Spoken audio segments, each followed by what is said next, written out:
Chapter 8. When her father stumped into the kitchen the next morning, Evelyn stood up and poured his coffee. "Do you think Radford will be going back to the mill soon?" He kissed her cheek and took the thick mug she offered. "He'll go back when he feels he can." "It's been 4 weeks already." He paused, lips on the rim of his cup, eyebrow lifted. Slowly, he lowered the mug. "It may be 4 more. "Why?" Her outburst made him grimace, but he settled himself at the kitchen table without comment. Evelyn knelt beside his chair and took his hand. "Papa, I don't want him here. Kyle can help me, or he can hire another man." "What difference does it make who's helping us out?" The difference was that Radford was turning her life upside down. 1 minute, she wanted to hit him for being blind to Rebecca's needs.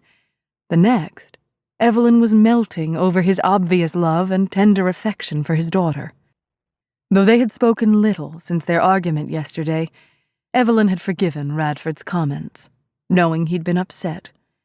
Still, his presence in her livery scattered her senses and drew her attention to things she didn't want to notice. He directed her eyes like the wind turning a sail. Before she knew it, she'd be examining his handsome face and wondering if he kissed like Kyle. She had to get him out of her house. "I think Radford is unhappy running the livery," she said, trying one last selfish attempt to sway her father. "Course he is. He wants to be at that mill with his brothers where he belongs." "Then why doesn't he go? Why doesn't he just challenge Kyle and get it over with?" "Because now ain't the time, and he knows it." He reached out and patted Evelyn's cheek. "You're worrying about nothing." "Nothing?" Evelyn's heart sank along with her hopes. "Papa, I love walking into that livery in the morning, feeling I belong there, pouring my heart into each job I do because you taught me to. Those horses are special to me. I love the musty smell of that old barn and the way the sun makes the hay gold in the morning and bronze in the evening. When I'm out there, I feel you working beside me. Sometimes, when Radford uses the forge, I hear his hammers ringing, and it's like you're right there. But it's not the same anymore." Evelyn swallowed to clear the emotional thickness in her throat. "That's my world, Papa. Our world. And it means a great deal more than nothing." He ran his palm over her hair and sighed. "I asked you to trust me, but maybe I asked too much. That livery belongs to you and Kyle just as surely as the sawmill belongs to Radford. Ain't nothing gonna change that, Pixie." "I wasn't worried about Radford taking over," she said, grasping her father's trembling fingers. "It's just that the livery feels different with him there. I don't feel comfortable like I used to with you working beside me, and I don't want to lose that." "Maybe you need to. You haven't let yourself care about anything else in years. You need to go out and visit friends once in a while. Have Kyle take you to a dance some Saturday night." She didn't dance. She didn't have any friends other than Amelia and Agatha. She had the livery and her father, and feelings for Radford she didn't understand. "I don't care about those things, Papa. I'm happy here." She kissed her father's frail hand. "If Radford isn't back at the mill by the end of summer, will you ask him to leave?" The life seemed to drain from her father's eyes, and he pushed his coffee cup away with a sigh. "You may as well cut out my heart. I love that boy. He's been through hell most people couldn't even imagine. If the livery is that important to you, then I wish to God I'd never owned it, because now it owns you." Evelyn plucked the saddle and bridle on the fence, wishing she'd never approached her father about getting Radford out of the livery. It had crushed him to think he may have to choose between herself and Radford. She'd been unfair to her father, and to Radford. She shouldn't have condemned him for wanting to protect Rebecca. He was a good father, Short-sighted, maybe, but Evelyn should have realized it was his fear that made him so harsh with Rebecca, and held her temper in check. Sighing, Evelyn climbed between the rails and gave a short, shrill whistle for the bay-colored, snip-nosed yearling. He trotted to her on spindly legs, and she lifted her palm to give him a lump of sugar. It was then that Evelyn saw Rebecca near the fence, clutching her yellow blanket, watching. "Daddy's in the barn with a man," Rebecca said shyly. Knowing he was with a customer, Evelyn crossed the paddock, wondering if Radford knew his daughter was outside. Rebecca's gaze followed the colt as he picked at tufts of grass along the fence, and Evelyn realized she had an opportunity to lessen Rebecca's fear of horses. "Would you like to pet Jake?" Rebecca eyed the colt, but she didn't move. Evelyn squatted beside Jake and waited for Rebecca to decide, hoping the incident with Gus wouldn't give her a lasting fear of horses. The child's steps were hesitant, but to Evelyn's delight, she came. Rebecca took her finger from her mouth and tentatively touched Jake's forelock. He lifted his head and knocked her hand away, causing her to step back. That's his way of playing. Evelyn held her hand flat, with palm facing upward. Hold your hand like this, and let him smell you so he knows who you are. Then you can give him a treat. When Rebecca raised her hand, the yearling sniffed it, then snorted in her palm. She gasped and jumped back, clasping her hand to her stomach. Evelyn chuckled and held out a lump of sugar. Want to feed him a treat this time? Rebecca's nod was hesitant, but she accepted the treat and held it out like Evelyn had shown her. Jake sniffed it, wiggled his whiskered lips over the lump, then pulled it into his mouth. Rebecca squeaked and rubbed her hands against her belly as a breathless giggle escaped her. It was the first time Evelyn had ever heard Rebecca laugh. The sound was so innocent, so beautiful, it made her eyes sting. Oh, Radford, why aren't you here to see this? Evelyn tugged Rebecca's blanket. Since your daddy is busy, why don't you sit on the railing and watch me train Jake? Rebecca's eyes lit up, but she hung back as Evelyn went to work. Minutes later, Evelyn saw her creep a short distance into the paddock where she squatted, finger in mouth, to observe. Will he kick me? Rebecca asked. No, honey. Horses are beautiful, gentle animals. Evelyn squatted beside Rebecca. The only reason Gus kicked at you was because you frightened him. Rebecca's brow furrowed. He was scared? Evelyn nodded. He was hurt by a boy. Now he's afraid of people. It's going to take time for him to trust us again, so you need to stay away from Gus unless I'm with you. Daddy would be mad. A soft laugh escaped Evelyn. Yes, he would, but only because he's afraid Gus will hurt you.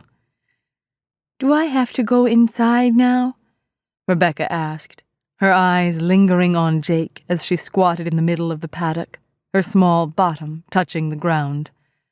I like having you here, Evelyn said, unable to send her away.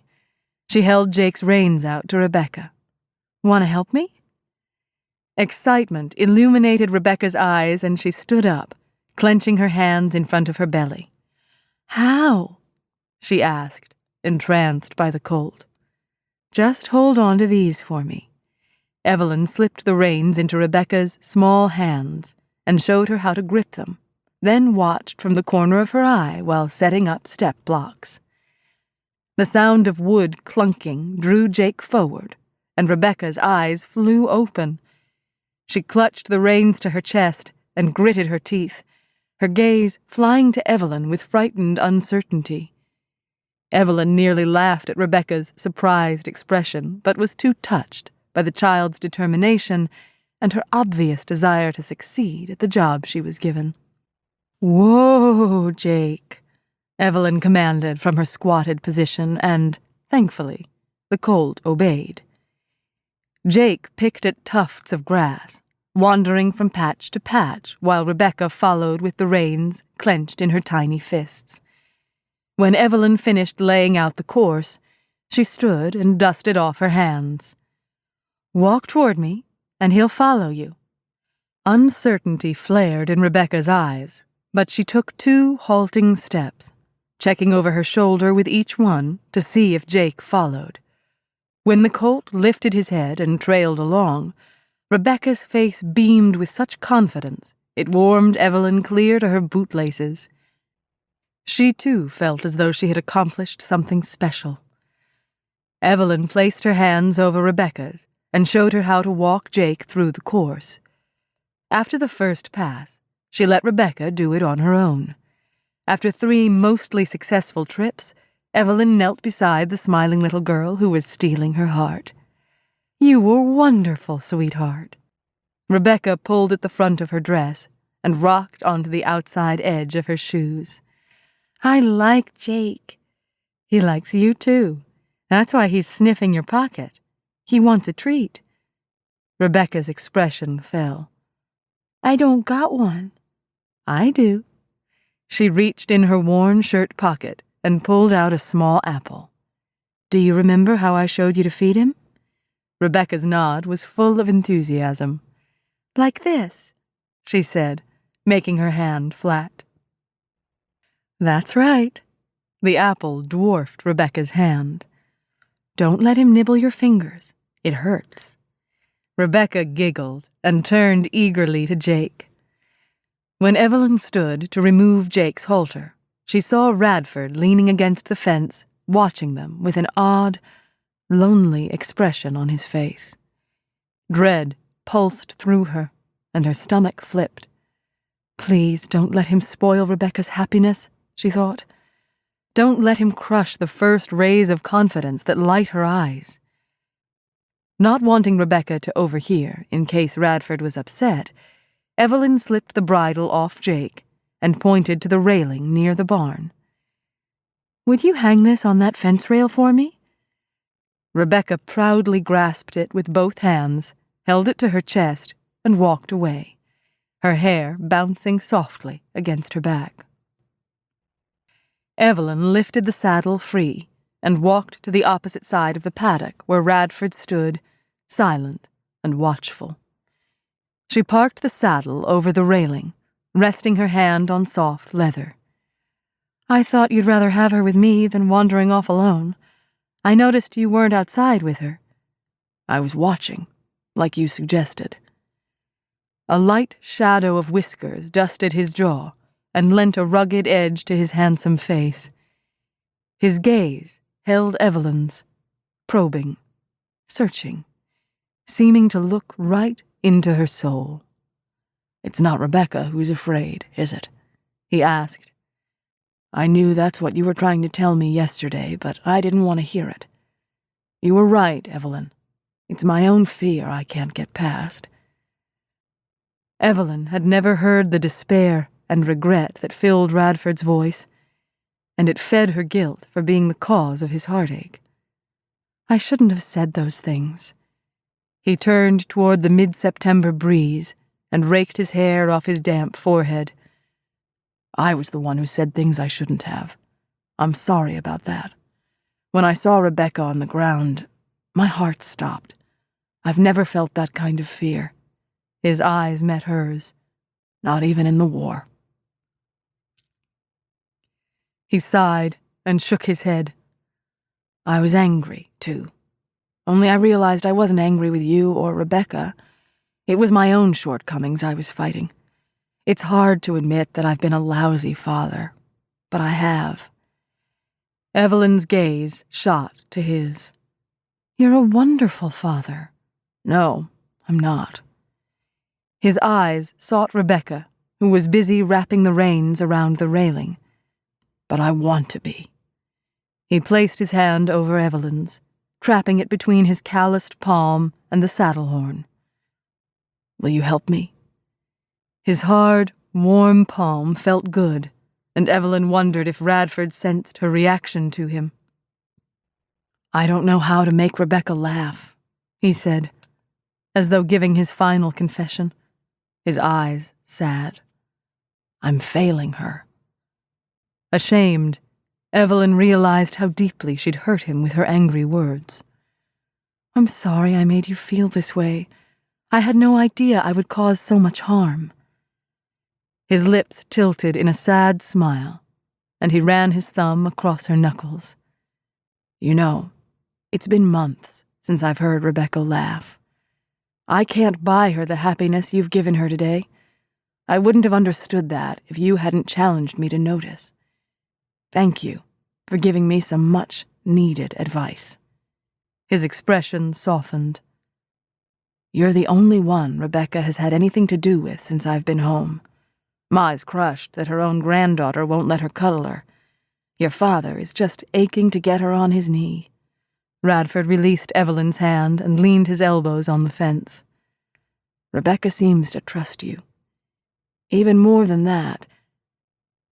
He cut himself off and glanced away. I won't hurt her, Radford. His gaze returned to Evelyn's, and she saw him studying her, searching her eyes for something, lingering on her face until she felt the heat move up her neck. I'm glad Rebecca has found someone to look up to. The absurdity of that statement made Evelyn smile. I'm hardly what you'd call a role model for a young girl. Believe me, I've been told as much by the ladies of Fredonia. Then they're fools. His eyes held hers, communicating his sincerity. Warmth surged through Evelyn. That Radford would bother to look beyond her choice of clothing, past her feminine ineptness, deeper than the self-sufficient manner she wore like armor, was something no one else had ever done. Somehow, he saw beneath all that to the shy, vulnerable woman no one really knew. Not even Kyle. When can we meet Tom and Martha's little girl? He asked. Evelyn's chest expanded with hope. You'll let me bring Helen home to play with Rebecca? At Radford's nod, Evelyn smiled. I'll go get her as soon as they return from visiting their relatives in Ohio. I hope it's soon, Radford said, watching Rebecca walk toward them. I've got some making up to do.